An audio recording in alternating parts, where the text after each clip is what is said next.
to order. It is an electronic meeting in accordance with the Governor's Executive Order 7B. Charlie, would you lead us in the Pledge of Allegiance? And there's the flag. So. I pledge allegiance to the to flag the flag of the United States of America and to the republic for which it stands, one nation, under God, indivisible, with liberty and justice for all. Thank you, Charlie.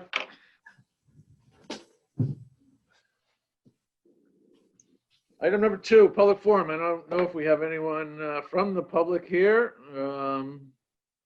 but is there anyone who wishes to address the board? Public forum. Hearing none. Let's move on to item 3, approving minutes. 3.1 would be the May 4th, 2020 regular meeting minutes. Is there a motion?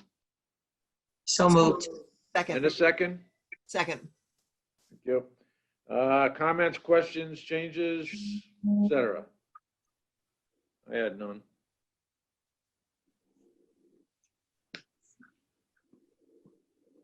None? No. Call the question. In favor, Selectman Federici. Selectman Federici, you're muted. Hold on. There you go. I was muted. You're muted again. Aye. Selectman Haverda. Aye. Selectwoman Renner. Aye. Selectwoman Ruoff. Aye. Selectman Hoy, also aye. Item 3.2, May 8th, 2020, special meeting minutes. Is there a motion? So moved. Second. And a second by Charlie. Any comments, questions, changes? Hearing none, I'll call the question. Selectman Federici. Aye. Selectman Haverda. Aye. Selectwoman Renner. Aye. Selectwoman Ruoff. Aye. Selectman Hoy is also an aye. Motion carries. Item 4, Finance Director, Mary Jane. You are currently muted, so there you go. Good morning, Mary Jane. Good morning. I'll start with revenue. So our revenues overall are at 100.1% collected, which is just slightly lower than last year, but exactly where we were 2 years ago. All of the ECS money has come in. We received more than budgeted, which we had expected. Plus we received an additional $80,000 in excess costs, which in probably most other years, the Board of Ed would be requesting that money. But since they expect a surplus, they have notified us that they will not. So that $80,000 will stay on our side of the ledgers. I'm still expecting one more grant from the state for another $65,000, which will put other departmental line into surplus as well as the ECS. Most of our departments will come in near their budgeted revenues. We have some departments such as building, town clerk, health, golf, and park and rec, which may not meet their budgets due to the nature of those revenues and how they are or are not coming in during this time. However, as things begin to open up, things like park and rec, we'll see some of those increase maybe a little bit over time. Interest income is always a topic of conversation, and although our interest has decreased over the last couple of months and probably the remainder of the year, I still expect to meet or exceed our budgeted amount, mainly because our revenues on that side were coming in far greater than budgeted at the beginning of the year. Overall, I'm still sticking with my surplus of approximately $275,000, but as we know, this is an ever-changing time, and that could change from day to day. Any specific questions on revenue? I'm good. All right. I'm all set. Good to go? Yep. Okay. I will move on to expenditures. Expenditures on the town side are down slightly from last year. I see Gloria's on the line. Registrar of Voters will show a large savings since the primary and the referendum were not held this year. They will experience additional costs next year, but we have learned of some state grants to offset additional costs due to COVID-19, so that will help. Legal is also down. Negotiations are going slower than anticipated this year. We have been moving forward to the best of our ability, so there will be more expenses. Any surplus in that department may be best to carry over to cover continued negotiations, but we will work through that as we continue the rest of the year. Golf expenses are down since the course is not fully opened. Capital expenses, I'm going to say, are on a soft hold, and I say that because departments are only requesting those items that they really truly need at this time. We will reassess all of those capital expenditures as the end of the year gets closer. Overall, still estimating little or no surplus on the expenditure side as operations for town government have continued in most departments through this time. Any questions? Yes, Mary Jane. As it relates to the registrar, you correctly pointed out that the primary and the referendum weren't held. However, the primary is going to be held.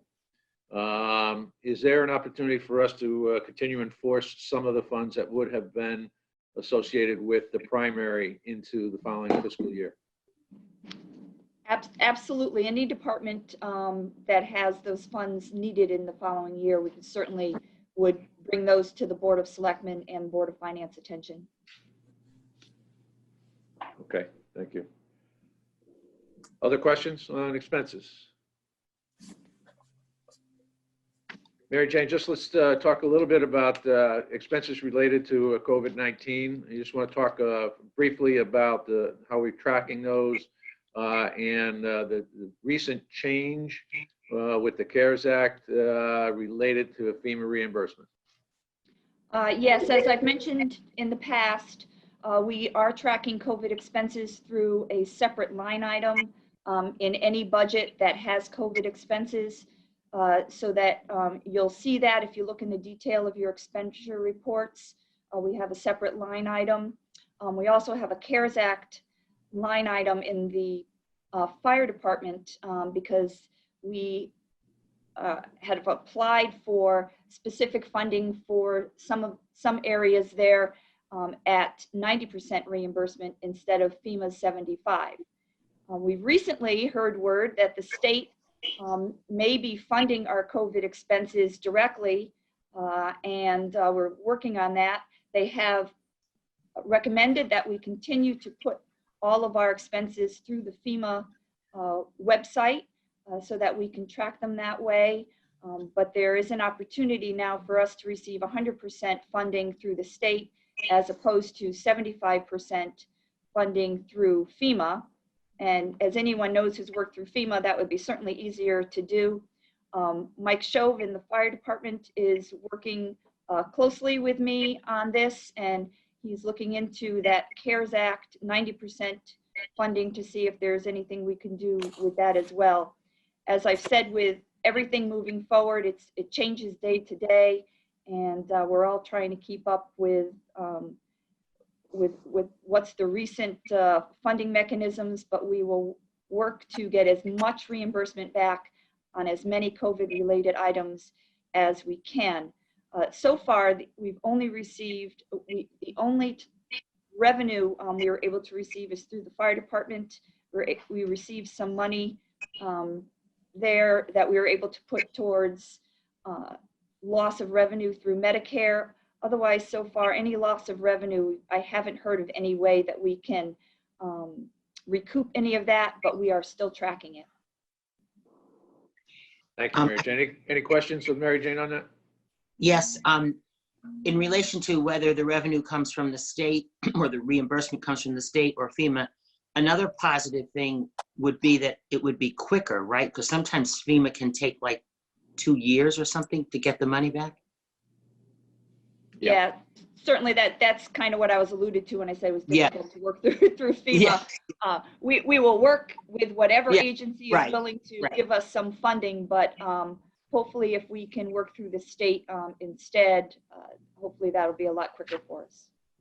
And I want to point out that that's on the town and the Board of Ed side, both sides.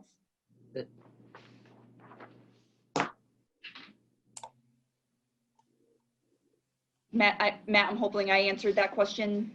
You did, you extraordinarily well. So thank Thank you. Anyone else? I'll just have a comment. Since golf revenue came up, I'll point out that the expenditures, at least as a percentage of this year's budget, is down relative to last year. So, I mean, they at least appear to be cognizant of the constraint that everybody's looking for. Good, thank you. All right, anything further on warrants, or you want to talk about medical? Mary Jane?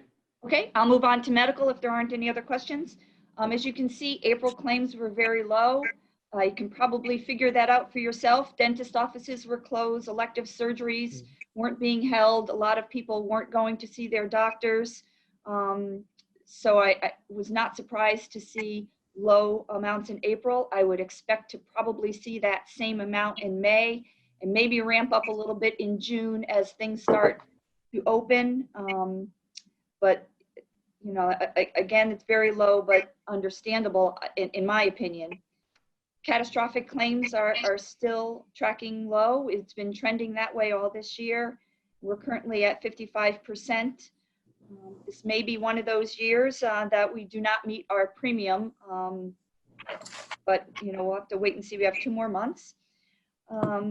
We are showing an estimated fund balance of 5.6 million at the end of the year. Good. Questions So on missing out on hitting that overage premium is sort of the classic good news, bad news. I mean, you know, we're betting against a bad thing happening. So the fact that it's not, you know, we're not incurring that much expense for individual folks is probably good for whoever hasn't gotten sick. It's proving a negative. Absolutely. Right, and keep in mind that our consultants tell us that 70% of that catastrophic claim premium is our goal. Really, anything over that, we're making. Oh, interesting. That's I had not heard that exact thing before, but that makes some sense. I mean, just that makes sense to me. It's there to protect against horrendous downside. We shouldn't be cheering that that we're hitting that. When we hit it, that means somebody's had a problem. Exactly. Correct. It's a double-edged sword there, so to speak. Yeah. Thanks for that update. Good. And so the last thing I'd just like to comment again is that we are moving forward with our bond refunding. That calendar is moving forward and we're setting those dates. So we'll be hopeful to come to the board soon with that. Yeah, we have the ratings call early June, is it? Mm-hmm. Good. All right. Anything further from Mary Jane? Well, maybe you'll get a few more questions tonight at the Board of Finance meeting. I'm sure you will. Maybe. All right. Thank you, everyone. Thanks. Item 4.2. Mary Jane, you're back on.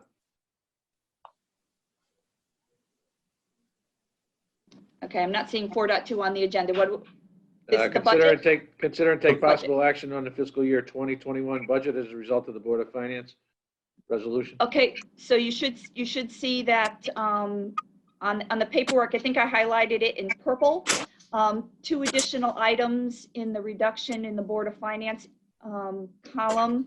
So we needed to find another 100,000.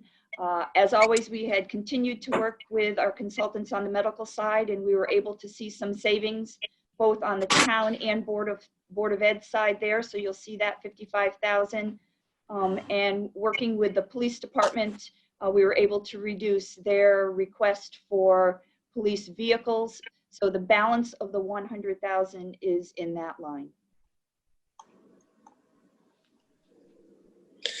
Did you say the changes were highlighted in some way? I don't see it on the report that I have. Yeah, they're on, purple. Under the, yeah, they're near the end. Page 7 and page 8, Lou. Oh, Maron. I'm sorry, it's a big report, but you guys need to see the entire budget. So Yeah, sure. all of it is there, and you'll see them at the end. I think they're purple. yeah, They are. So that puts capital below $1 million, just to it note. does. It does. Maybe it's me, but I don't see it. Doesn't matter. I hear what you're, oh, there it is. Okay, sorry. Gotcha. Yep. Lou, you received the special report other than everybody else. Or the colorblind test. You win the prize for today. Oh, the meeting's not over yet. All right, any questions on that? No. Hearing none, is there a motion to make the adjustments as outlined related to medical and the police vehicle, as highlighted in purple on the report that we're looking at? I'll move that. Second? I better second it so that I'm on board. All right, call the question. Selectman Federici, Aye. Selectman Haverda, Aye. Selectwoman Renner, Aye. Selectwoman Ruoff, Aye.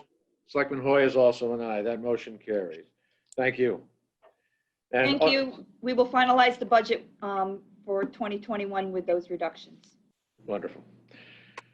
Item 5, Board of Ed Director of Operations and Facilities Cliff Gurnham, 5.1 is to discuss and take possible action to contract with Millennium Builders for Calvin Leet doors and lock upgrades under the EasyIQC program. Cliff, floor is yours. Thank you very much. So as you all may recall, we've used the EasyIQ bid process before for multiple projects. This project specifically is actually the tip of the iceberg. The district is doing a door and lock upgrade to the entire district, excluding the high school. And Calvin Leet is the first of the 6 schools that will be getting it done. It's kind of a pilot before we go order hundreds of doors. We want to make sure that we have all our ducks in a row and make sure that everything works appropriately. We did work with the Fire Marshal's office to make sure that the doors we're putting in met all their requirements and codes. You know, the new doors will hopefully allow us to meet will allow us to meet the fire code, but also allow the teachers to have a little more free access in and out of the classrooms. But really the biggest benefit is it allows them to lock the door from inside. They didn't have that access, so they don't have that access presently. So our policy has always been your door's locked because there's no way to lock it from the inside. So this gives them the ability to keep the door unlocked if they have students that are coming or going. If they have students often do little activities in the hallway, you know, little readings one-on-one, they get locked out of the classroom when they're out there and somebody has to open the door. This would give them free access to come and go, but give instant access during an emergency for, again, the staff member in the classroom to lock the door. And it also gives them a visual indication on the lock that the door is locked and secured. So it's really a great enhancement to the district and to the schools, and gives the teachers much more capability. So the Standing Building Committee reviewed the proposal from the Gorian Group and Millennium Builders. They recommended moving forward with the project in the amount of $39,529.64. Any questions? So Cliff, you're planning on doing that district-wide, assuming it works out in the test school? That is correct. So we'll do the 25 doors we have targeted, and we're only doing the hallway doors. It's not closet doors. It's not internal doors. It's really the doors that are between the hallway and staff members. So that type of thing. But yes, it will go through the whole district. So if this works out, then we'll be coming back with probably a much larger proposal of 2 or 3 schools, or possibly all 6 at that point in time. Cliff, when you say doors, we literally have to replace the doors and not just the locks? Correct, because of the style of door. We're moving and shifting from a standard single, we'll call it single pin door, to a deadbolt system. So the doors we have are fire doors because in most of the schools, it's obviously the corridor is a passage of egress. So the doorway is a fire door, and where that fire door is required, we can't alter that fire door to change the locking mechanism. The new locking mechanisms have to have a special cutout, that type of thing. So we can't. Yeah, they probably come, it's an assembly or something. Yep. Okay. Good.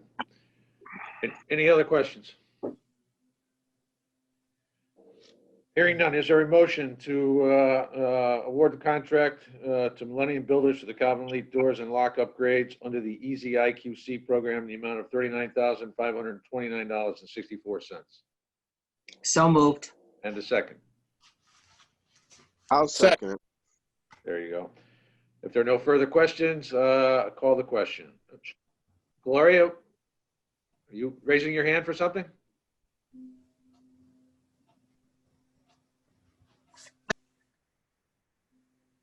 Can't hear you.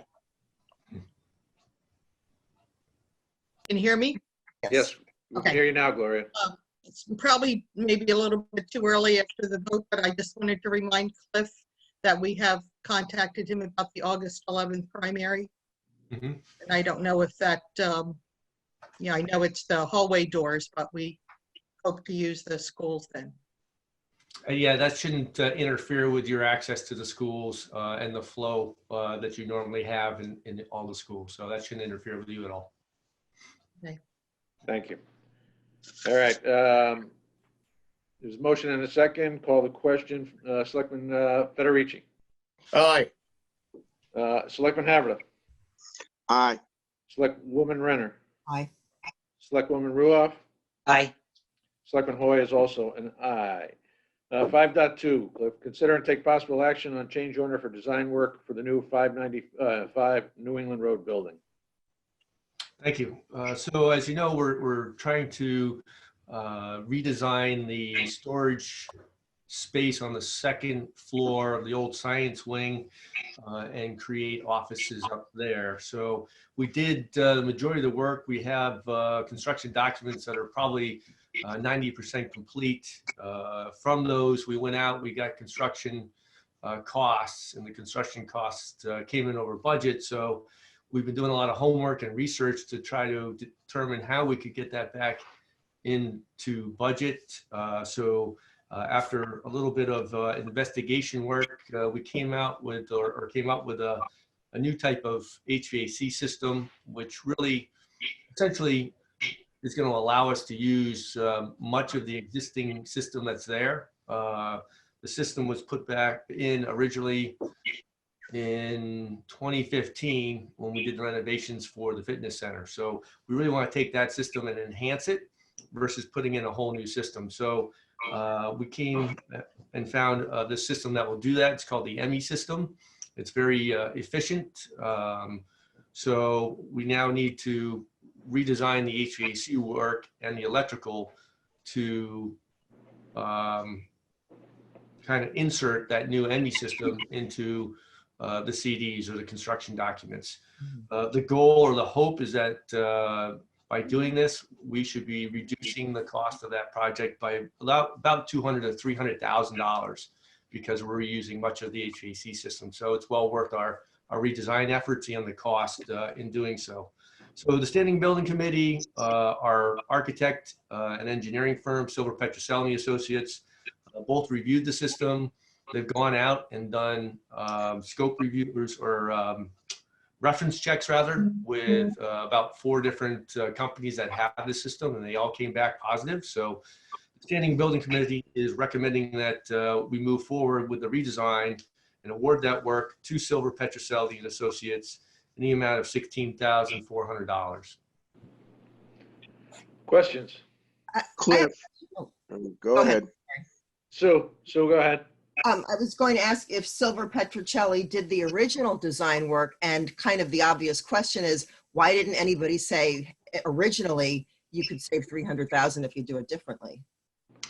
Good question. This system is not well known. Although it's been around for 20 years, most of the engineering firms don't spec out a system when they're building out buildings for a retrofit type of thing. So this system is a great retrofit on a system that's already presently there. And it kind of has to fit that system. You know, if we had a steam system or some other type of system, it might not work so well, but really based upon the system that was put in 2015, this really complements it and will work well. So that's why they didn't recommend it, because they didn't know. So they had to go out and do the research just like I did. And it kind of just fell in my lap. I happened to meet the guy that owned the company, and he asked me if I had any projects. And I mentioned this one specifically because we knew we were over budget, and it actually worked out when we did all the investigation work that it will actually work. So hopefully that answers your question. It's newer, so that's why we also did the reference checks as well. Cliff, Oh, go ahead, Charlie. You were in line. this might be outside of your purview, Cliff, but you talked about this being used for office space. Are these additional office space? I'm assuming Board of Ed offices is the planned use. Are these additional offices, or are they going to replace some existing offices? And if so, what one? So the goal here is to consolidate the Board of Ed into one building. So essentially when this project is complete, we'll pull the superintendent and his staff out of the Lathrop house. We will pull the full staff, the business department, the facilities department, accounting, all out of 701 New England Road. And we'll also be pulling the IT department out of Calvin Lee, and we'll all be condensed into the 595 building. Will this actually free up some? I know the Park Street building perhaps, but okay, it sounds like there is a consolidation in the works, and Yes. we'll look forward to the cost. Correct. To my knowledge, the goal would be to free up Lathrop House, and then the storage that we're presently using the 595 for will then get pushed into 701 in the back of Calvin Lee. So those spaces will be backfilled with storage. Lathrop should become a free property, probably turned back over to the town, I imagine, and then we'll be consolidated, to 595. Pam, you had a comment?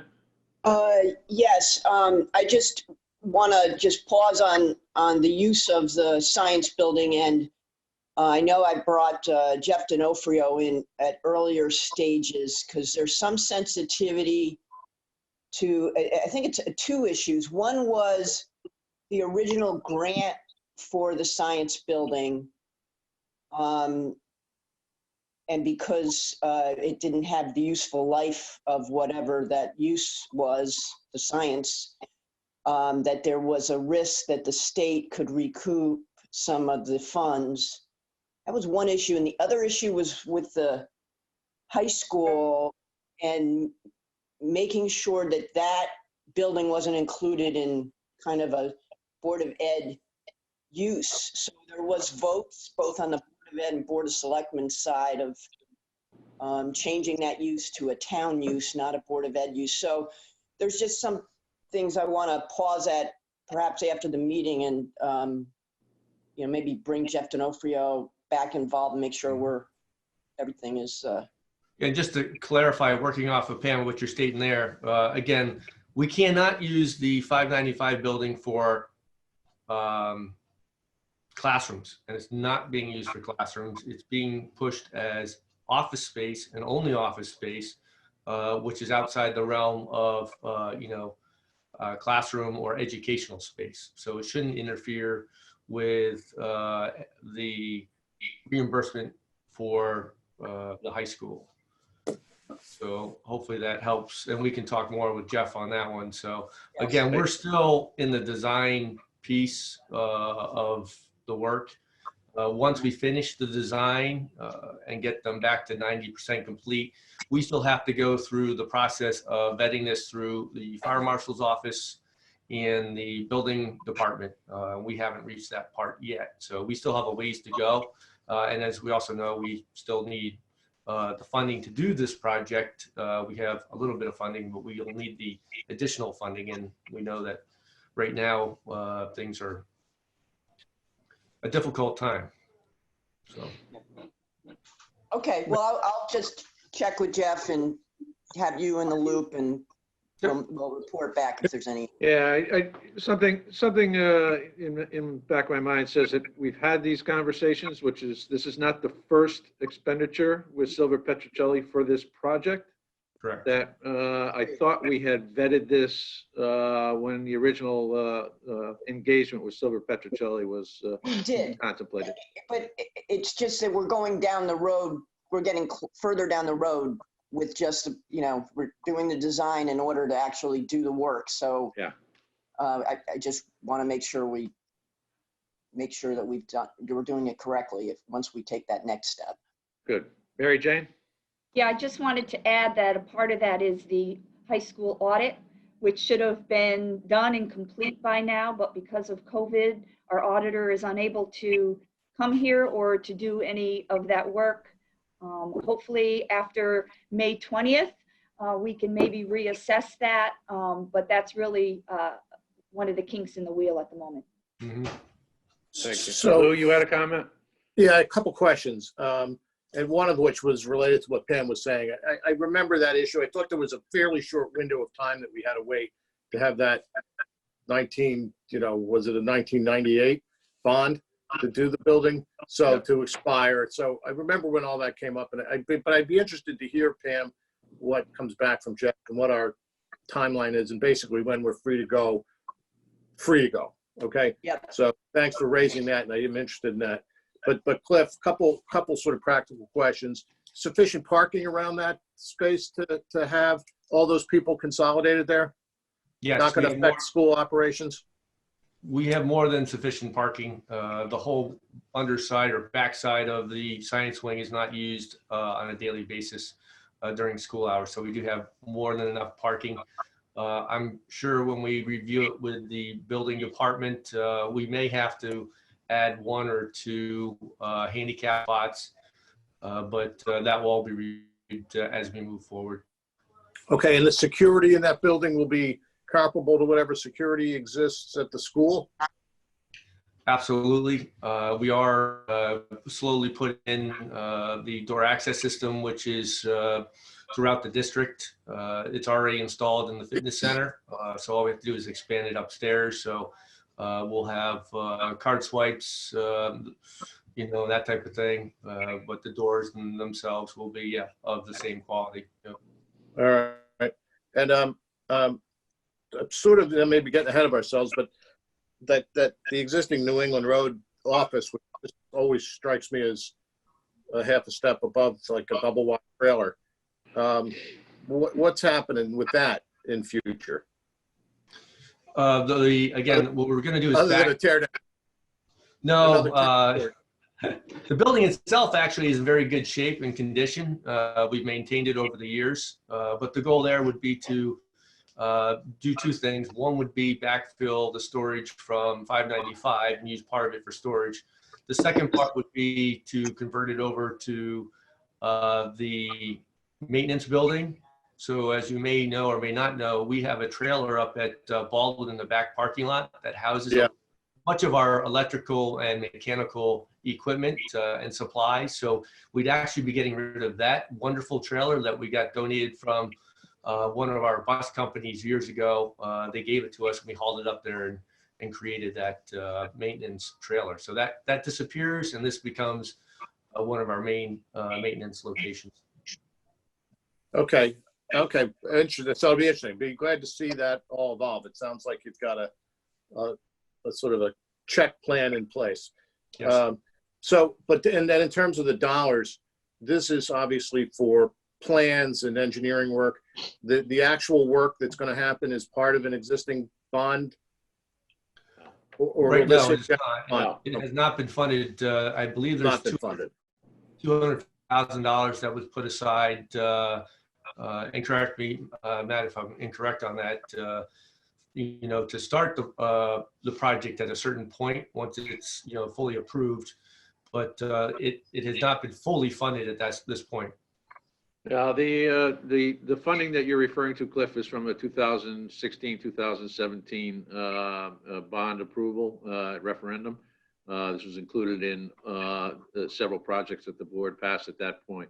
So Lou, your point is well taken. It will have to go through the process of going out to bid and to be vetted. And it's probably going to be over $1 million at this point, Cliff. Our budget is under $1 million, and that's why we're making this change, is to maintain that under $1 million estimated construction cost. Gotcha. Will it Gary, involve? And the spaces, if I can just push that, sorry, Sandy, That's right. follow up. Okay. So the space would not be usable without this change? I mean, when this comes up, this is going to be, not to make a bad pun, but it's going to be hot. The space, we're trying to do it on the least expensive ability as we can. So actually presently my guys on their free time are demoing the building and taking out stuff to reduce the cost of construction. It's not usable in the way it was designed with classrooms. It has to be converted into individual office space in order to make it functional and usable for the Board of Ed offices. So I'll give up the floor to this question here, but so maybe I misunderstood. The $1 million is not just HVAC. There's $1 million to reconfigure the space, including the HVAC, which requires this engineering step. Correct. The Okay. $1 million is the entire complete budget for the project, which includes all the electrical, plumbing, HVAC, carpentry, regular construction, sprinkler system, Electronics, whatever you got to do. et cetera. Yep. Communication. Okay. All right. Well, thanks for that. all right, Gary McKelney, who chaired the Facilities Task Force, had a comment, I think, or? Yeah, yes. I just like to say that, let me call them suggestions for both the Park Street building and the building that I don't know what we call it, but the small building on New England Road, which if and when we get a chance to review the report that we've submitted and discuss, we'd be happy to expand upon. This isn't the forum, but I just wanted to slide in there that there are alternate uses that for both of those properties that have been reviewed and discussed. Thank you, Gary. Sandy, you had? I don't want to belabor this whole thing, but I just wondered, Cliff, is there an elevator to the second floor at this point? And does that affect handicap access, or will it have to be put in, or? Good question. There is presently a ADA compliant elevator that was installed when the building was installed. We are keeping that and maintaining that up to date, so it's fully operational. It has all its regular inspections and everything else. So the building should not have any issues with ADA compliance coming to the front door, or if you parked out back and you're coming up from the lower level. Okay, thank you. So, Was I making a face or something? well, it looked like you raised your hand. I'm sorry. Oh, I might have. Well, what I was thinking is, again, it's not on the agenda. It might not be the right time to talk about it, but personally, I hope that some discussion of selling both of those two properties and putting them back on the tax rolls in order to pay the $1 million project. I mean, I fully appreciate the value of consolidating the administrative function in one place, but it only makes sense to sell the two separate places where those functions are being conducted. And I hope there's serious consideration being given to that. And it will be. Those will be options. Although, as Cliff mentioned, the current central office north or whatever you call it, I think Cliff mentioned is going to be repurposed for some storage that's coming out of the current science wing. However, the Park Street location, Lathrop House, does clearly present an opportunity for us. There are some challenges with that property. Not the least of which is there is no parking except on the street parking for it. And also it shares, it's really part of the same lot. And it shares a common septic system with the library. Now, Creative attorneys can figure out ways around that and put arrangements in place if we were to sell it to a private entity or a person for personal residence. There are some ways that that could be accommodated. On the other hand, I see Sandy in the background there. I know the folks at the library would be very anxious to get their hands on that piece of property as well. So there are going to be some competing interests for it, but clearly. I will say that, it's an opportunity for a lot of possibilities, but to make it a public building would be extraordinarily expensive because you would have to go in and do every living fire. I mean, Charlie's online here. I mean, it's grandfathered in right now, but it's really out of date in about 1,000 ways. Right. out of compliance in about 1,000 ways. And the facilities task force acknowledged that, but in both cases, there are possible uses for both of those buildings which will resolve problems elsewhere. Right. And free up other facilities. So it just needs to be talked through, Right. because it's an alternative. Good. All right, anything further on the original motion here? What was that? And actually, there isn't a motion yet. So is there a motion to approve a change order for design work to Silver Petrocelli in the amount of $16,400? So moved. I'll second. And a second. Assuming no other discussion or questions, I'll call the question. Selectman Federici, Aye. Selectman Haverda, Aye. Selectwoman Renner, Aye. Selectwoman Ruoff, Aye. Selectman Hoy is also an aye. 5.3, discuss and take possible action on the award of bid number 8-1920, the Baldwin Middle School HVAC upgrades Phase 2. I think we've had a couple of meetings on this recently, but Cliff, just for the record, please.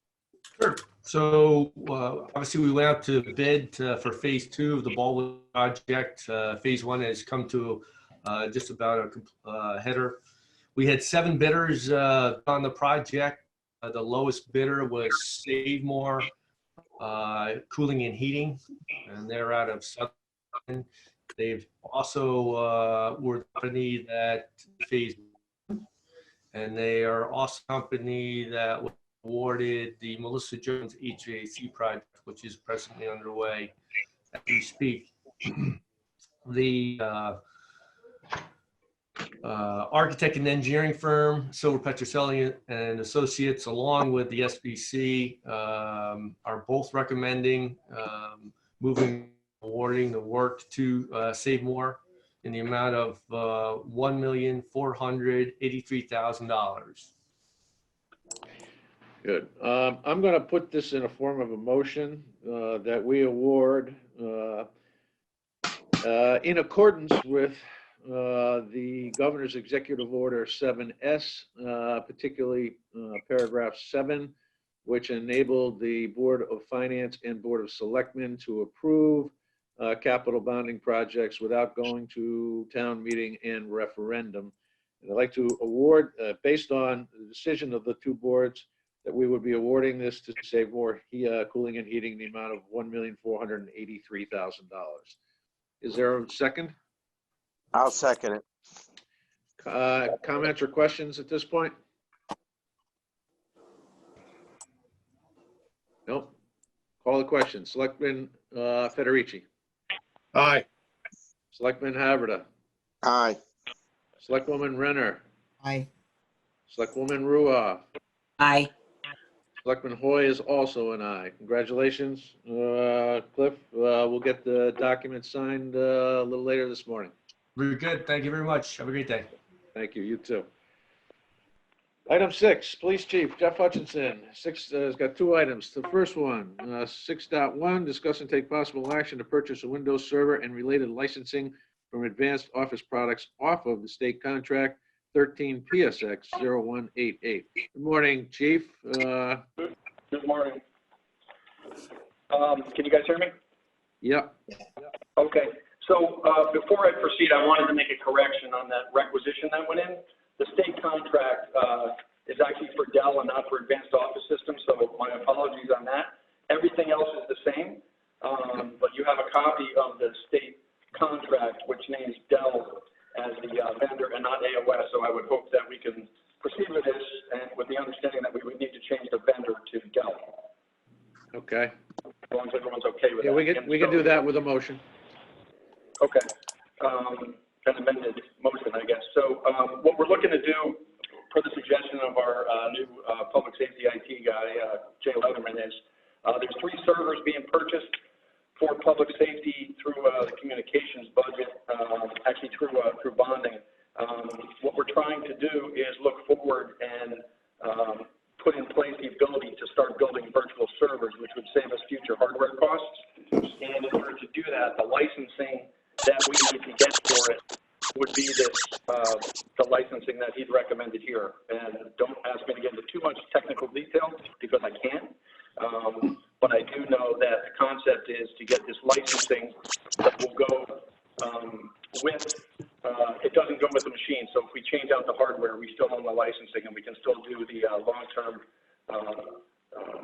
virtual server billing that we're looking to do. So my request is for licenses for the 3 servers that we're purchasing, each license at a cost of $39,0829 for a total cost of $11,724.87 to Dell on the state contract. Any questions? Mary Jane? Jeff and I talk about so many projects. I just wanted to clarify that this is coming out of the police budget. It's not bonding. Right, I didn't mean to confuse it. The servers were already a separate item, and this licensing goes with servers that are already being purchased, so I didn't mean to confuse that. I just wanted to make that clarification. Is this this is a license, is this an annual number? It is not, no. Okay, so it's a one-time purchase, subject Right. of wearing potentially. Okay, or being Right. obsolete. Okay. Good. Any other questions? Is there a motion to award the contract to Dell in the amount of $11,724.87? So moved. Second, Call the question. Selectman Federici, Aye. Selectman Haverda. Charlie, you're muted. Let's see if I can unmute you. Selectwoman Renner, aye. Selectwoman Ruoff, Aye. Selectman Hoy is also an aye. Motion carries. 6.2, consider and take possible action to contract with Hunt's Photo and Video for a new interview recording system. Jeff? Right, so we have a legislatively mandated requirement to record both video and audio, all interviews that we conduct. That was a legislative mandate about 15 years ago. At the time, they gave us a grant to purchase the system to do that. That system's out of date and we need to replace it. We had planned for this, and so we're looking to use Hunt's Photo and Video. They were the lowest of 3 prices that we got and the most experienced in installing this particular system. So we're looking to purchase, to replace our interview camera system at a cost of $22,510 and award it to Hunt's Photo and Video. Is there a motion I'll move it. and a second? Second. Questions or comments for Jeff? Hearing none, call the question. Selectman Federici, Aye. Selectman Haverda, Aye. Selectwoman Renner, Aye. Selectwoman Ruoff, Aye. Selectman Hoy is also an aye. Thank you very much, Chief. Thank you very much. One chief to the other. 7, Fire Chief Charles Hershaft.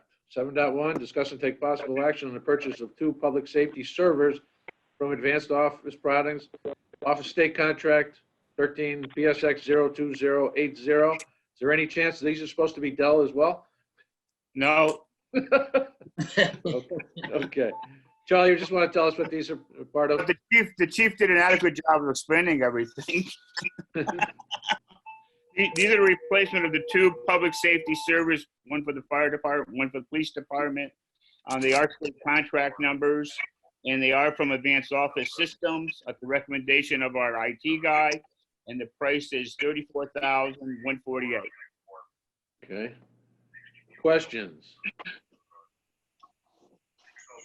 No, Mary Jane, are these coming from the regular budget? No, there's a bond. Oh, this is the bond, okay.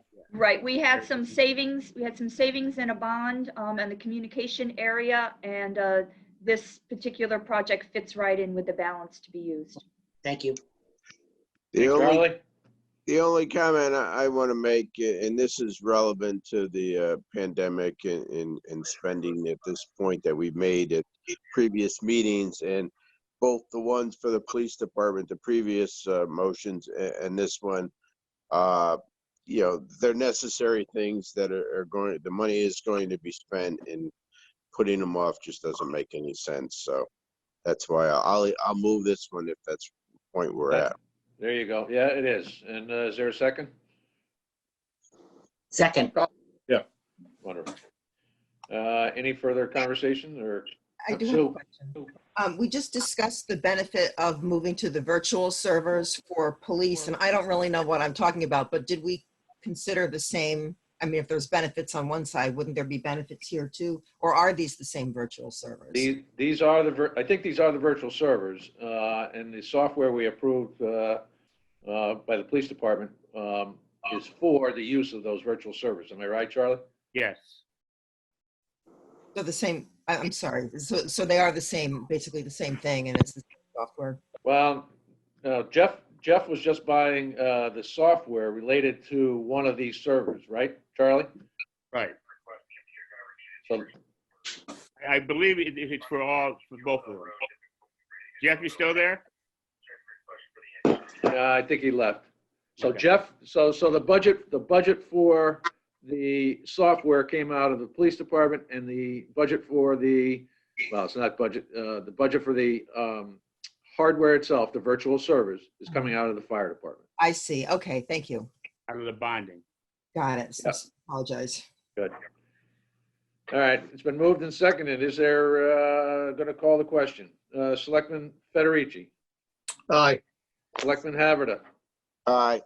Selectwoman Renner, Aye. Selectwoman Ruoff, Aye. Selectman Hoy is also an aye. Motion carries. Thank you. Thank you, Chief. Thank you. Have a good day. You too. Item 8, Town Engineer Janice Blasiak, 8.1. Discuss and takes possible action to award contract for Department of Public Works Facility Needs Assessment to Silver Petrocelli from the on-call consultant bid list. Janice. Good morning. Good morning. So we, working with the Facilities Task Force, we put together an RFP that we did publicly advertise just prior to COVID hitting us. And it became challenging to continue on with the public bid for this project because we had a lot of interest from a number of different consultants, and it was also, we wanted to have an on-site, site walk and things like that, which would have been a bit challenging with crowd control and, interfering with the operations of the department and everything. So we decided to continue on with the project and keep it on schedule to keep moving forward. We decided to then just solicit the same RFP to our on-call consultants that the Standing Building Committee had selected about a year and a half ago. So we had sent out the RFP to all those on-call consultants, and we did receive back 4 responses to that RFP. And in reviewing them along with a few members of the Facilities Task Force, we decided that Silver Petrocelli proposal would best fit our needs in both not only cost, but also their experience with these types of facilities and these types of projects. Good. Thank you, Janice. And I'm just going to reference Gary McKellenly once again. She's your regular contributor here. The funding for this is coming out of the $50,000 that was earmarked for the Facilities Task Force for consultants, engineers, or whatever needs they might have related to their facilities task force work. That money was originally came out of unassigned fund balance, as I recall, Mary Jane. It was set aside for this purpose, consistent with what we did for the Safe Streets Mobility Task Force, where we allocated $350,000 to them. So any comments or questions about this? Yeah, yes, I have a, well, I guess it's a question, twofold. I noticed that one of the contractors that we did not choose was like 30% less. There must be some specific reason, because the other two were 30% higher. So I was wondering, was there a specific reason that the low bid was not selected that we should get on record here? Janice? Yeah, so just a couple things. First of all, unfortunately, that particular consultant was not able to come to the site visit that we did hold because they're out of New York and they were already under kind of lockdown orders and didn't feel it was safe to attend. So unfortunately, they didn't have the opportunity to get the hour-plus long site visit.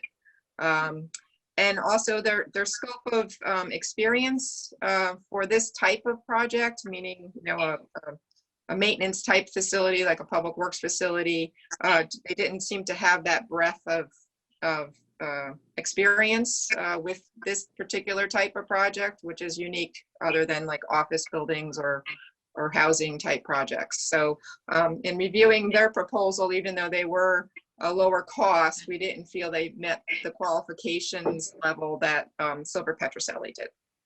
Great, thank you. Can I just insert that 3 of us reviewed these proposals independently.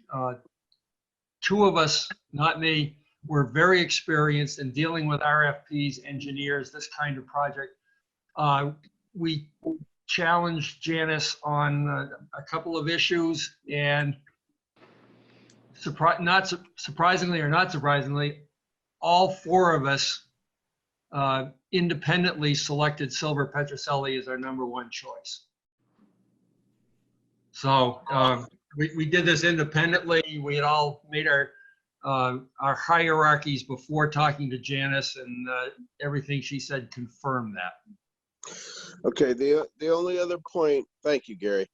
The only other point I'd like to make as far as the, let's say, the immediate need for this, you know, in some respects, you know, the case could be made that we don't have an immediate need, but I think, especially where the funding is coming from, and the fact that we have been talking about this facility for so long, and we have some other things on the horizon related to this facility, that it's a number that we could deal with and go forward with, simply because, you know, business has to go on, and this has been a subject. This whole facility has been a subject of discussion for such a long time. I would support moving forward with it at this time. Thank you, Charlie. What is that a motion, Charlie? Yes, sure. Is there a second? I'll second, but Mary All Jane right, has. yes, questions. I don't have a question. I just wanted to clarify the funding. Since the funding is in fund balance, Janice will be using her regular budget on this expense, and then I'll be coming back to all of you for a transfer from that fund balance of the facility needs. I thought okay. I thought you said it, you know, it was coming out of the facilities budget. There's Eventually money. it will. Okay. It's money set aside in fund balance for the facilities. Okay. All right. I still support it. Sandy, did you have something? I was just going to follow up on what Charles said. I think we have to watch every dollar and examine every expense, but that doesn't mean we don't make some decisions about going forward with certain projects. And this may save us money ultimately in the long run of the scope of town buildings that we're looking at. So I fully support it. That's all. Thank you, Sandy. Sue, anything? No, I'm in agreement. This is the Okay, reason good. that we set aside the 50, so. Good. totally. Matt, can I also insert one more thing? Is in, Sure. in doing the RFP, we actually asked them to evaluate our current facilities. And it may be, I doubt it, but it may be that they evaluate our current facilities and say that they are totally suitable and it's the best solution. So we thought it was prudent, as long as they were doing it, to ask them to review and analyze the suitability of what we now have. Thank you. Anything else? Call the question. Selectman Federici, Aye. Selectman Haverda, Aye. Selectwoman Renner, Aye. Selectwoman Ruoff, Aye. Selectman Hoy is also an aye. 8.2, consider and take possible action on the purchase of a backhoe for the transfer station from W.I. Clark through the Sourcewell contract. Janice. Yeah, so Ralph Casey from the Public Works assisted me in sourcing out our best option for replacement of our backhoe up at the transfer station. The current one we have has been on loan as an old one that DPW had a few years ago. So we've been in need of a new machine up there, and we've had ongoing maintenance costs, and it's a little bit unreliable at times. So we had put this in capital and as bonded money, I believe last year. So in looking into our options, Ralph was able to source this Sourcewell contract that provides a pretty good discount on the purchase of the machine. And the total cost is just over $90,000 to replace with a brand new machine, the backhoe up at the transfer station. Keep in mind that we will bill Madison for 50% of the cost since it's a combined transfer station. We've given them the heads up when we budgeted for this last year, the fact that we needed to replace this equipment. We had budgeted $125,000 for this item, so we're coming in under our budgeted item. I want to make a quick comment relative to the process. The Madison Board of Finance or Board of Selectmen will also have to weigh in on this. So whatever we do today is contingent upon agreement with the Madison Board of Selectmen. One of the challenges I've had since I got in this office related to the not public works, but the transfer station, is trying to establish the Waste Transfer Station Advisory Committee. Guilford has 3 representatives that have been appointed to that. Madison has failed to appoint anyone. The current administration was in the process of identifying candidates when COVID hit. The previous administration had not been able to identify candidates despite repeated requests for same. That committee typically is the one that would make recommendations to the respective boards of selectmen related to the operation of the waste transfer station, including capital expenditures. Absent that, we have taken this action. As pointed out, we approved the bonding for it last year. Madison has been given the appropriate heads up. I know Janice has shared this information with the town engineer in Madison. And I also forwarded something along, a reminder to First Selectwoman Lyons in Madison. And she has some concerns because somehow they didn't budget for it in their budget, even though they had been apprised of the need to do so. So this, anything we do would be contingent upon Madison Board of Selectmen's approval as well. Pam, you had a comment? Yeah, I just had a question to Janice. Is that a consortium bid that you awarded? Yeah, it's a government, it's called Sourcewell, and it's a formal NJPA governmental discount of program. Okay, good enough. Yep. I have a Thank you. question for Pam. Is it my turn? Yes, Charlie. I don't want to micromanage, but, excuse me, it wasn't for Pam, it was for Janice. But while Janice is online, I had the first question is, does this bid include, I was just looking for it, does it include getting rid of the old machine or trading it in or whatever? Or do we have to No. go through that process? That machine will be returned to the DPW in Guilford. Guilford's DPW lent that machine to the transfer station when their old machine was no longer functioning prior to me coming here. And so it's So my we are understanding we'll just give it back to DPW, and then it'll be up to them and whether they're gonna either utilize it or auction it off, or I'm not sure what they're gonna do with it. Okay. Well, that would be good if we got rid of surplus equipment.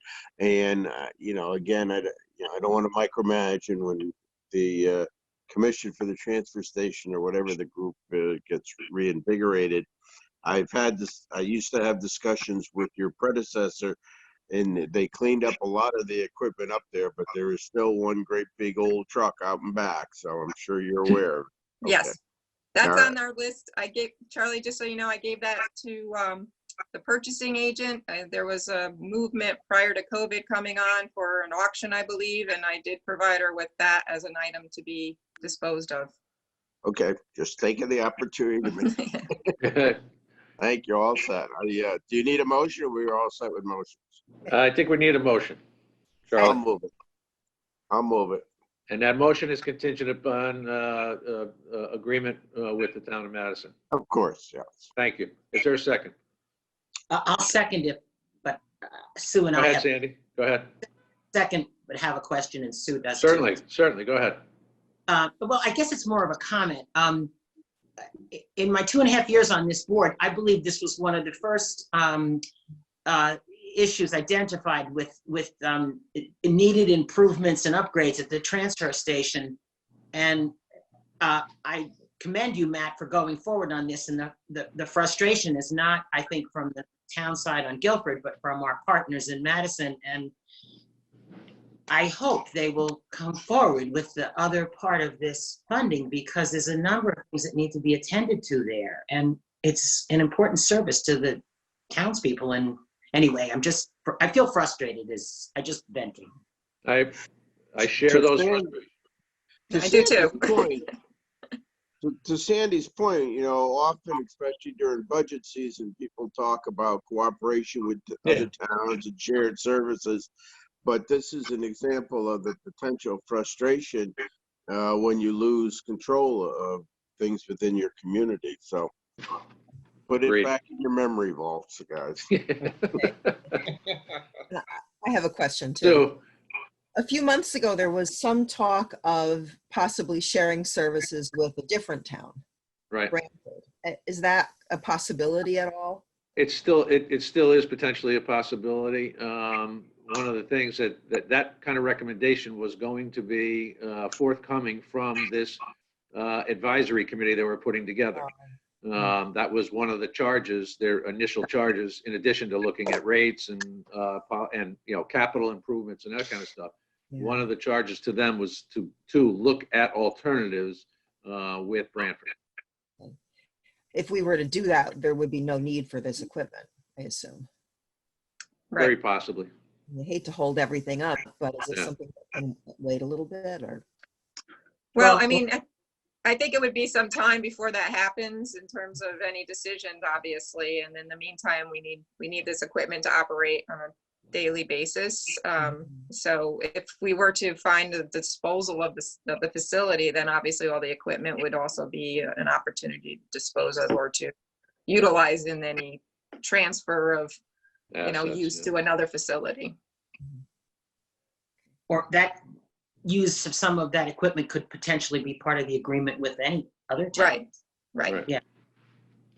Yeah, one of the challenges, obviously, with moving towards Brantford for waste transfer is Madison is to the east of us, Brantford is to the west of us, and we would need full agreement with the Board of Selectmen in Madison to move forward with this initiative. So it's adding another, 3 miles, 2.5 miles for Madison residents to dispose of their trash properly, so. Do we have the ability to divorce from Madison? Pam? I just figured I'd ask.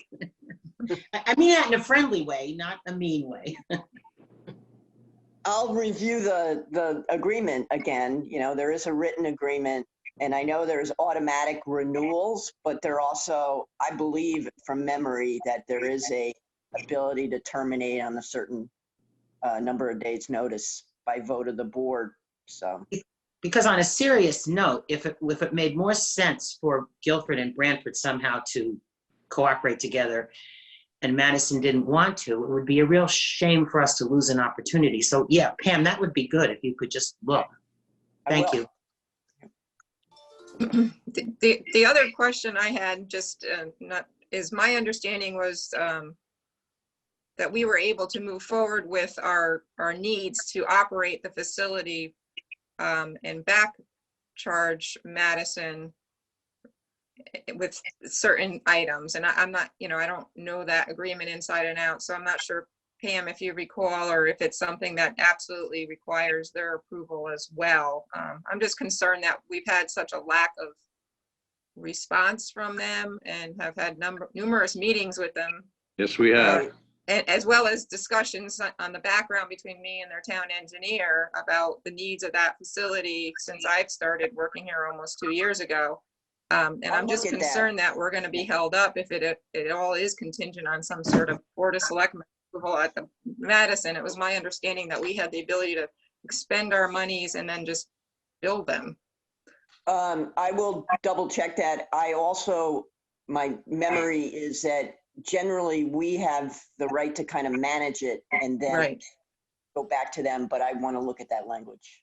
Okay, yeah, so I just, my concern was the motion, including it was, contingent on their board approving it, and that may not be the case if that's how our agreement is written. I just want to make that clear. You could say contingent on their board approving it if required under the existing agreement between the two towns. Well, can I just sort of point out in this conversation here that there's a possibility it makes sense to wait till we get these answers? Well, again, it's my understanding that we had the ability to manage the facility, expend monies, and that they're on the hook to meet the shared cost for things. And I don't think this is an unreasonable cost. It's the cost of operation. No, but the point is Madison has not, I think they just approved their budget, and they don't have an allocation in there for $45,000 for next year's fiscal year, which is when we would be billing them. However, Mary Jane, this is coming from bond proceeds, as I understand. This is a bonded project. Yes, the money would come from bonding. Any revenue we receive from Madison will be put back into that bond authorization as revenue. But we're going to pay for it over 20 years. Madison doesn't have that same opportunity, or could we work something out with them where they would split the cost of the debt retirement for that particular item over the lifetime as we would be doing ourselves? I would think any option is on the table. We would just need to figure that out and work with them. So that becomes an opportunity to alleviate Madison's problem of not having budgeted for this in the upcoming year. Because 45,000 over that 20 year is going to be nominal. Right, and keep in mind too, there were other improvements that we're trying to make at the facility, including some, paving of some areas and other safety improvements that, again, to be held hostage by they're not, properly budgeting for it is going to be challenging for the operations to continue properly at the transfer station. So I just want to make it clear that, I don't want to be held up from a Board of Selectmen action in another town that hasn't really been responsive to our, notifications of need for this facility to operate. And it's not under I'm responsible for the facility. I have to make sure it's able to function on a daily basis with the staffing and the equipment. I think the onus is on Guilford more so than Madison in any way, and to be held up is a concern for me. Understood. Yeah. All right. I hear you. So Yeah. Pam's revision on the motion. Does anyone want to make that motion as Pam stated it? I'll move it. I'll Second, second. anyone? Second. Second. Any further discussion? Yeah, one comment. Is there something a little more pointed that we can do with the town of Madison to get them to act? I mean, they're in a situation where if they do nothing, they're fine. So it seems like, can we try to get on their agenda? Yeah, I will try to, I've already started an email string conversation with Peggy Lyons last week around this, and she's a bit concerned, but she also understands that it's a lack of communication within their organization, that this didn't show up on any of their budget stuff, which a failure to prepare on your side does not create an emergency on our side, but certainly in the spirit of neighbors, I want to make sure that there's some opportunity to work this out appropriately. If we have to put the hammer down and say, yep, we're going to bill you for half of it, that's what we wind up doing. I'd rather find a compromise outside of that. For sure. All right, keep us posted. Will do. All right, call the question. Selectman Federici, Aye. Selectman Haverda, Aye. Selectwoman Renner, Aye. Selectwoman Ruoff, Aye. Selectman Hoy is also an aye. Thank you, Thank you. Janice. Thank you. Hey, Matt, before you get to the next agenda item, I have a 10 o'clock. I'm going to have to cut off here, so Okay. sorry, everybody. Abbreviated meeting for me, and we'll. Yep. I got a 10:30 too. Okay, I have a 10:30 as well, but, all right, item 9, Registrar of Voters, Gloria Nemchik and Lisa Copps, 9.1, discuss and take possible action to apply for grants through the Secretary of State's Office for Computer Technology Upgrades, as well as PPE staffing for August primary and November election, and authorize the first selectman to sign all documents related to the grants. Hi, I'll start off and Yep. Lisa can finish. The federal government has given each state so much money for safe elections. Connecticut is getting $5.4 million. Denise Merrill, Secretary of the State, has a plan to give 2 monies to each town. One is for reimbursement of any upgrade technology, computers. The pool there is they will reimburse 50% up to their reimbursement of $3,000. So that means we could spend up to $6,000. We are anticipating to get new computers and an extra computer, which really would help us on election day registration and at town meetings. It's in the works. We're working with, of course, First Selectman Matt Hoey and Tony, IT specialist.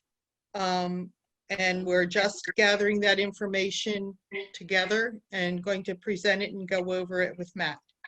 And the next reimbursement is PPE, and I'll let Lisa take that over. Good morning. Good morning, Lisa. The state has also offered to reimburse us, all registrars, for the cost of supplies relating to COVID. So that would, so what they've asked us to do is to assess what we think the cost is. We're submitting a report. Once they have receipts, they will reimburse us for as much of those costs as possible. So we were talking about masks, gloves, sanitizer. They're even reimbursing if we needed extra polling staff. Most of our poll workers are senior, and so the state has offered to train. They're trying to recruit poll workers, and if a town finds that their poll workers don't want to work, they will help get us poll workers. Of course, that's an unknown as to what they'll get. But we're in the process of giving them reports on what we think our expenses will be, how many poll workers we will need, and so on. Good. Thank you both for the explanation on that. I want to talk to the first one, which is the grant for office technology, computer technology. Just as a way of backdrop, we would normally be buying new computers and devices as part of our normal tech expenditure every year. So clearly this is a way to get, not a way, but the state is willing to reimburse up to 50%. So this is a no-brainer on those 50% up to $3,000. So we've put together a list for that and would be submitting that as well. So that was the one comment I wanted to make. So these are some of the some of the federal dollars actually starting to show up. And this is kind of early in the process for municipalities to be getting these things, but this is consistent with the Secretary of State's safe voting plan that she 2020 safe elections that she put out, and to make sure that we can hold safe elections. Obviously, we were unable to do so for the referendums, and they moved the primary twice now, so it's now August 19th. 11th, I'm sorry. And there's also discussion taking place about mailing ballots, unlimited absentee ballots. The challenge there is the state's constitution. The state constitution prohibits that. And I know that they're looking at ways to get around the constitutional requirement or restrictions.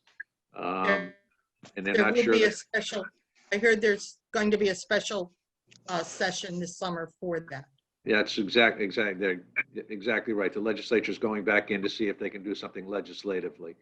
So now, will everyone vote via absentee? Probably not. So we're going to still need to have polls open and ready to go.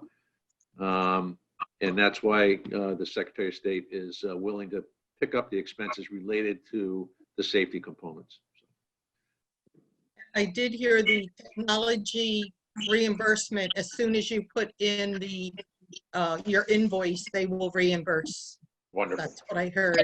The other one, the receipts will be, even though we have to give an estimate right now, we hand our receipts in at the end of July and then reimbursement at that Right.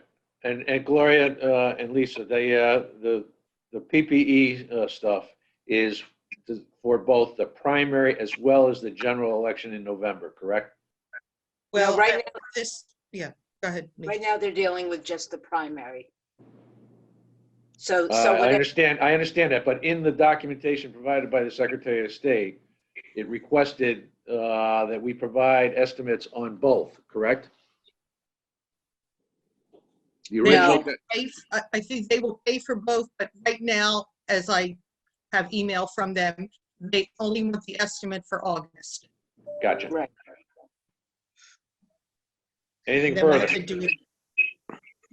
Do you need individual motions here, Matt, or would it all be one, or how do you want to handle it? Pam, do you have a preference on that? Yeah, you don't need individual, I don't think. Right. All right, Charlie, I'll move all of them. You're moving it? Good. Is there a second? Second. Call the question. I think Selectman Federici has left the meeting. Selectman Haverda. Aye. Selectwoman Renner. Aye. Selectwoman Ruoff. Aye. Selectman Hoy is also an aye. Motion carries. Thank you, Gloria and Lisa. Thank you.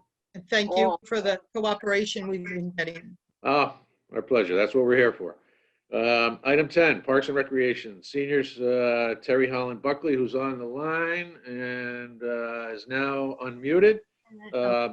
Consider and take possible action to apply for what this is. The wording on this was in error. It's really a 5310 grant program for the purchase of a new senior bus and authorize the first selectman to sign all documents related to the grant. Terry? Yes, and Rick's here too. There you go. Hey, Rick as well. How are you? So this is the second new bus. We got one about 2 years ago. Yep. And but most of our buses still are very high mileage. So we decided to apply again. I didn't know we'd get a second one in a row, but we did. We got approved.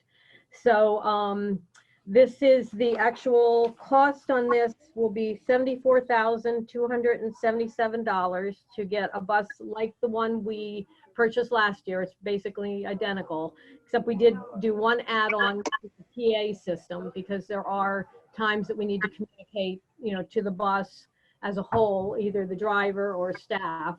And also sometimes we go on tours and have step-on guides, and we've had to be extremely creative trying to rig up a radio hooked up to a microphone, hooked up to a speaker, so that the step-on guide could talk about what their seniors are seeing on the trip. So we decided to add the PA system so that the price bumped up a little bit from that.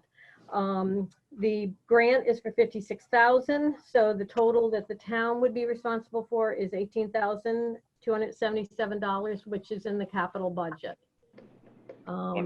The program continues to grow. Right now it's very slow, but hopefully when things are back to normal, it will be very, very active again. And our older buses we're starting to put a lot of money into maintenance. We definitely should accept this bus.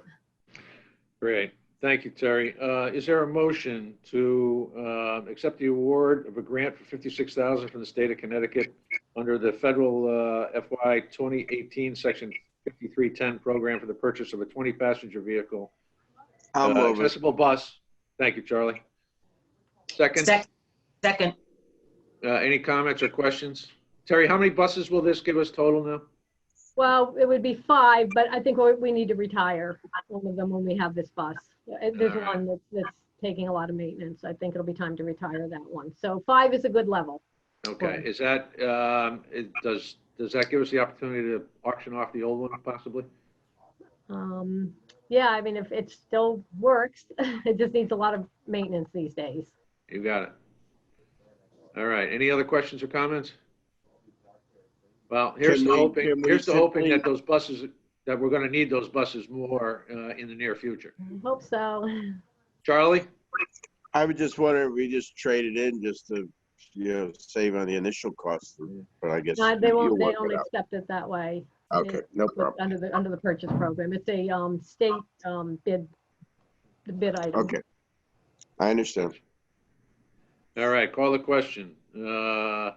Selectman Haverda. Aye. Selectwoman Renner. Aye. Selectwoman Ruoff. Aye. Selectman Hoy is also an aye.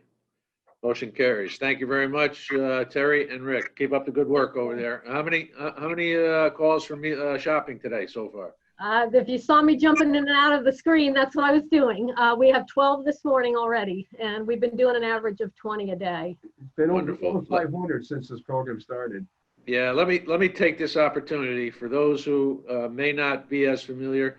That seniors shopping program has been wildly successful, and the Park and Rec staff is on the front line, working with the seniors, putting together their grocery list, working with the volunteers who are doing the shopping, handling the payment and processing that stuff. So.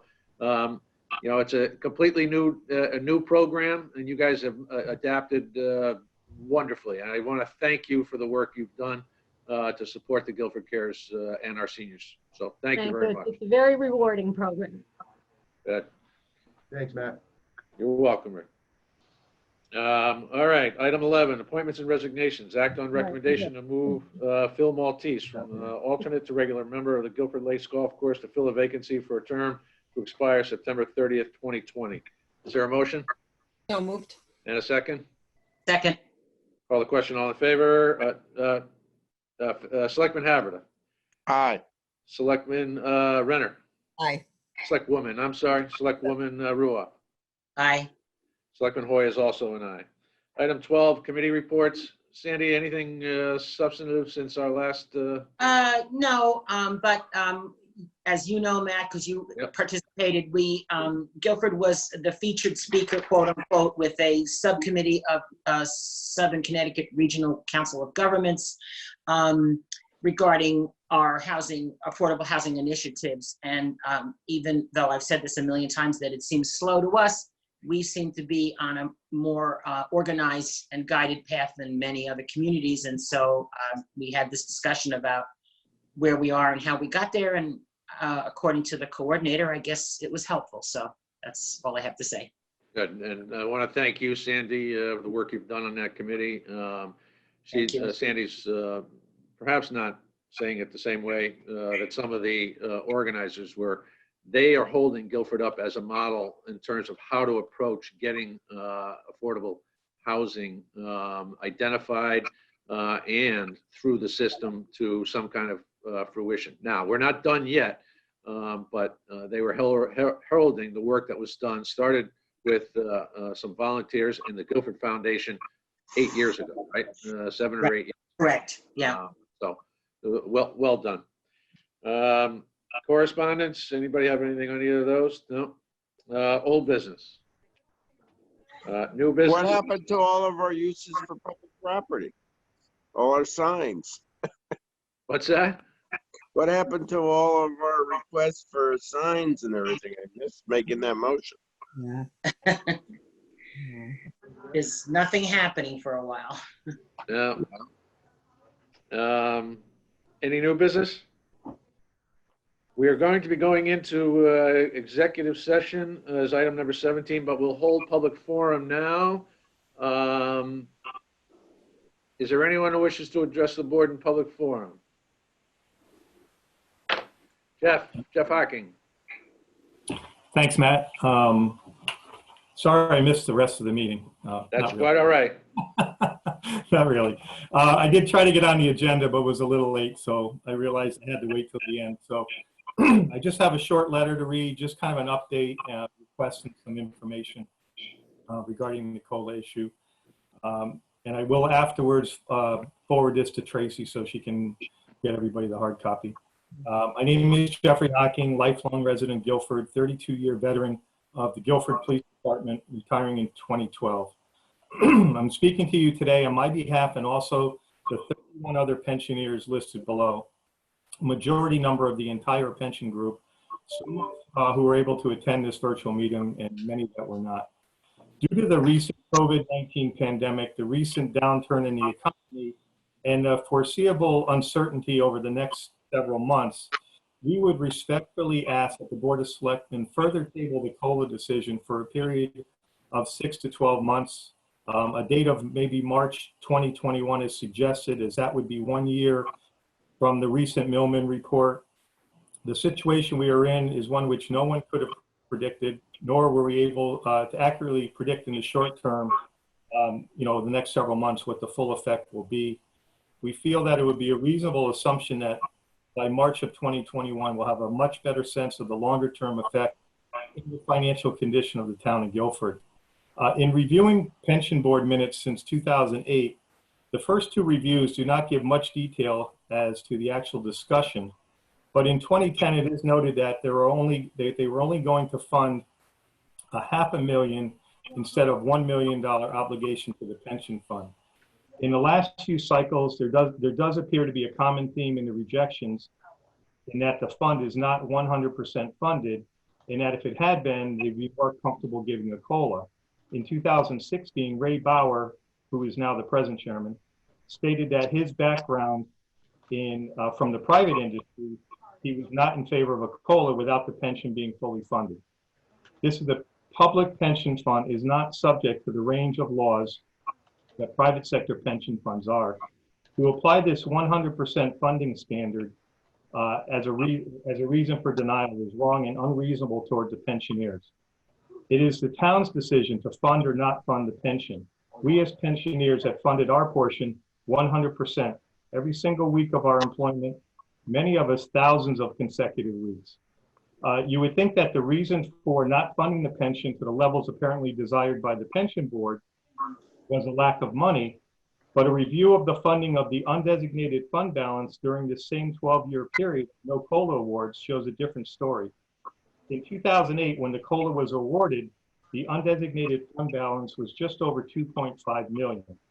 In the 12 years to follow, when COLAs were denied due to not enough funding to the pension, this undesignated fund balance has been funded over $7 million additional dollars to what is estimated to be on June 30th this year, at least $10 million. We would ask this matter be further tabled for up to 12 months, suggested March of 2021. Please don't forget the men and women who have risked their lives for the citizens of the town of Guilford. Read and approved by the following pensioners: Sandra Brooks, Robert Norman, Patrick Leary, Daniel Leary, Thomas Terabile, William Maizano, Robert Robinson, Steve Renchi, Jeffrey Rica, Linda Bouchard, Jackie Cipollini, Mike Dennison, Larry Ruggiero, Fred Hill, Jeff Poffin, Chris Benzie, Henry Lingren, Victor Dufilly, John Dunn, Robert Dubé, Edward Bowen, Al Magris, Bruce Dennison, Donald Thompson, Rick Moore, Eric Robinson, Mike Idaresta, Charles Korn, Scott Gardner, Bill Cole, and Carl Jordan. Thank you. And I know you're meeting with the pension board on Wednesday. Again, their last meeting, the minutes and, the discussion was so limited that I think if there's a lot of discussion on Wednesday, it's kind of an after the fact justification for a no, in my opinion. So I look forward to a future meeting. I'm thinking maybe your next meeting, you'll be taking this matter up again.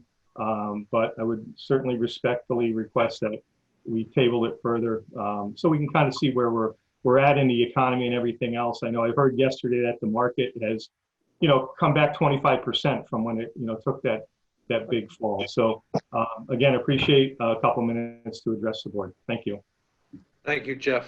And we will, Mitch, we were scheduled to meet, to be part of the meeting with the pension committee. I think we should still go forward with that.